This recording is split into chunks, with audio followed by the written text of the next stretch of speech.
Hello everyone, তো এটা হচ্ছে 31st নাইটের যে আমরা হচ্ছে পার্ক স্ট্রিটে গিয়েছিলাম তখনকারই ভিডিওটা আমার পোস্ট করতে একটু লেট হয়ে গেছিলো।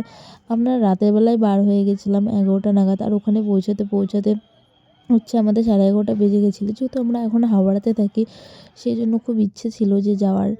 তো আগেরবারও গেছিলাম, বাট আগেরবার যেহেতু অনেকটাই দূর আমাদের বাড়ি থেকে কলকাতা, সেই জন্য না আমরা না দেখেই চলে এসেছিলাম বাড়িতে সন্ধ্যার মধ্যে। তো দেখো এই জায়গাটা কি দারুণ সাজিয়েছে, তাই না? দেখতে তো ভীষণই অপূর্ব লাগছিল। তো আমাদের যাওয়ার কথা ছিল ক্রিসমাসের দিন, মানে 25 তারিখে। তো আমরা গেলাম আজকে, আর ভীষণই মজা করেছিলাম। আর লোকজন এতটা ছিল, মনে হচ্ছে উপচে পড়ার মতো ভিড়, মনে হচ্ছে একটা মেলা বসেছে। আর চারিদিকে তো বাজি এত পরিমাণ ফাটছিল, মানে ধারণার বাইরে। আর যখনই 12টা বেজে গেছিলো, সবাই হ্যাপি নিউ ইয়ার বললো। তো তোমাদেরকেও জানাই হ্যাপি নিউ ইয়ার, নতুন বছর সব্বার ভালো কাটুক, সুন্দর কাটুক।